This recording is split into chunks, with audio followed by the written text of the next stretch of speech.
A ver, vamos a darle una vuelta a una idea. ¿Y si os dijera que toda la química moderna se construyó sobre un error? Bueno, un error parcial, para ser justos. Hoy vamos a desgranar el legado de John Dalton y su idea del átomo. Una idea que, ojo, cambió la ciencia para siempre. Pensemos un momento. ¿Qué hay que hacer para que te pongan una estatua? En vida. Y no en cualquier época, sino en una en la que a los científicos pues no se les hacían estatuas. La verdad. Esta cita, que igual es un poco de leyenda, da en el clavo sobre el respeto que se le tenía a John Dalton. Pero la pregunta del millón es, ¿por qué? ¿Qué hizo este hombre? Pues la respuesta, y esto es lo curioso, no está en una batalla épica ni en un eureka de repente. No. Está en las páginas de un libro. Un libro que venía a proponer nada menos que una nueva filosofía para entender de qué narices está hecho todo lo que nos rodea. Estamos en 1808 y Dalton saca este mamotreto, un tratado de 900 páginas. Ojo, que no era un libro cualquiera, era una auténtica declaración de intenciones.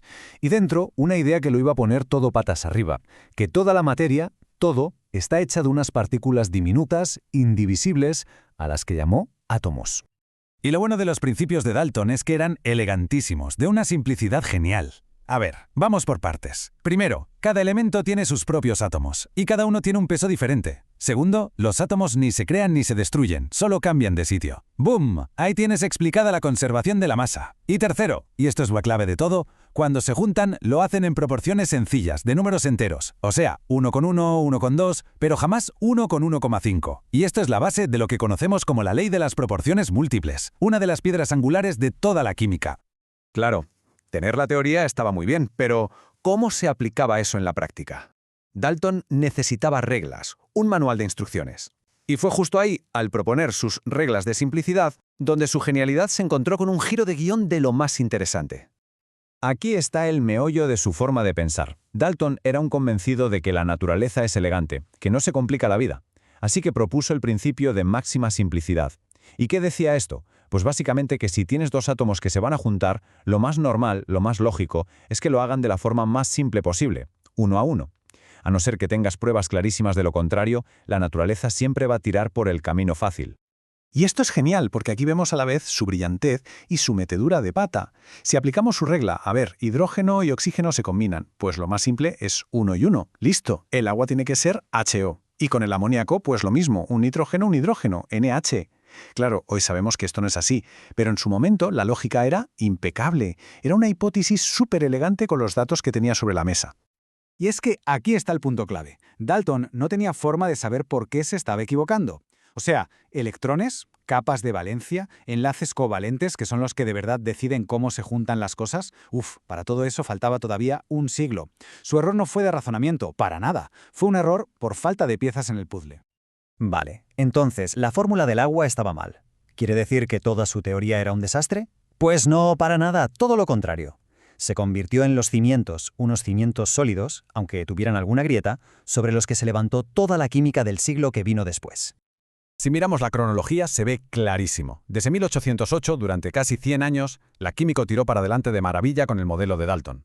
No fue hasta 1897, con Thomson descubriendo el electrón, cuando empezamos a sospechar que el átomo igual no era tan indivisible. Y luego ya vino Bohr, en el siglo XX, con el modelo que nos suena más hoy en día. Pero la chispa inicial, el punto de partida, fue Dalton. Y esta es la idea con la que hay que quedarse de esta parte. Su átomo, aunque en la teoría no fuera del todo correcto, en la práctica era perfecto para la química de su tiempo. Les permitió a los científicos predecir reacciones, entender de qué estaban hechas las cosas y, montar todo el chiringuito de una ciencia nueva. Pero la historia no termina aquí, con todo el mundo aplaudiendo. ¿Qué va? Después de su muerte se montó un debate, pero un debate de los buenos, La pregunta era, ¿los átomos existen de verdad o son solo una especie de truco útil para hacer cálculos? Y este conflicto tuvo dos protagonistas, dos pesos pesados. En una esquina, Ernst Mach, un positivista a tope. Su filosofía era, si no lo veo, no lo creo. Si no puedes medirlo directamente, no es ciencia de verdad. Para él, los átomos eran una invención del pensamiento, una herramienta útil y ya está, pero no algo real. Y en la otra esquina, Ludwig Boltzmann. Todo su currazo en termodinámica se basaba precisamente en que los átomos existían. Para él, decir que los átomos no eran reales era como tirar a la basura toda la física moderna. Esta frase de Mach lo resume todo, es brutal. Era una declaración de guerra en toda regla. Una guerra filosófica contra la idea de que puede existir algo que no podemos tocar ni ver. Vamos, un misil directo a la línea de flotación del legado de Dalton. Y las consecuencias fueron devastadoras. Porque esto no era un debate de café, la presión, las críticas constantes, todo eso hundió a Boltzmann en una depresión terrible. Y la tragedia es que se suicidó en 1906, justo cuando las pruebas que le iban a dar la razón estaban a la vuelta de la esquina. Es tremendo. Pero la ciencia, al final, siempre encuentra el camino. Y así llegamos al último capítulo de esta historia, el momento de la prueba definitiva. Y la solución vino de un tal Albert Einstein, un chaval que en 1905 publicó un artículo. Explicó el famoso movimiento browniano, ese baile loco de las partículas en un líquido, de una forma genial. Dijo que esas partículas se movían porque estaban siendo bombardeadas por átomos invisibles.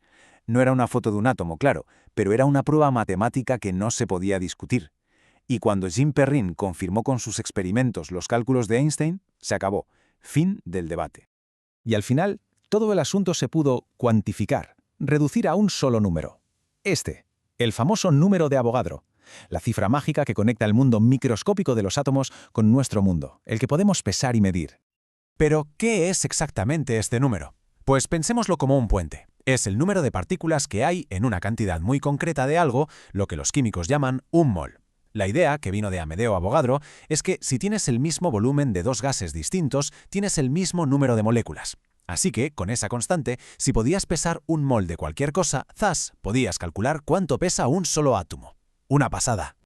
Y con esto, el círculo se cerró por completo. Aquella búsqueda que había empezado Dalton, la de intentar dar un peso a cada tipo de átomo, por fin se había completado. Ahora los científicos podían, literalmente, pesar lo invisible. Y Dalton se ganó su apodo para la historia: el hombre que pesó los átomos. Su idea, que nació casi como filosofía, quedaba confirmada por las matemáticas más puras y la experimentación. Un final perfecto. Y todo esto nos deja con una pregunta final, una para darle vueltas. A ver, la teoría de Dalton tenía errores, y errores importantes. El átomo sí se puede dividir, y su regla de la simplicidad no siempre funcionaba. Y a pesar de todo, sirvió de base para 100 años de progreso científico. Entonces, si una teoría incorrecta puede ser tan útil, ¿qué nos dice eso sobre la propia naturaleza de la ciencia, sobre cómo funciona y cómo avanza de verdad?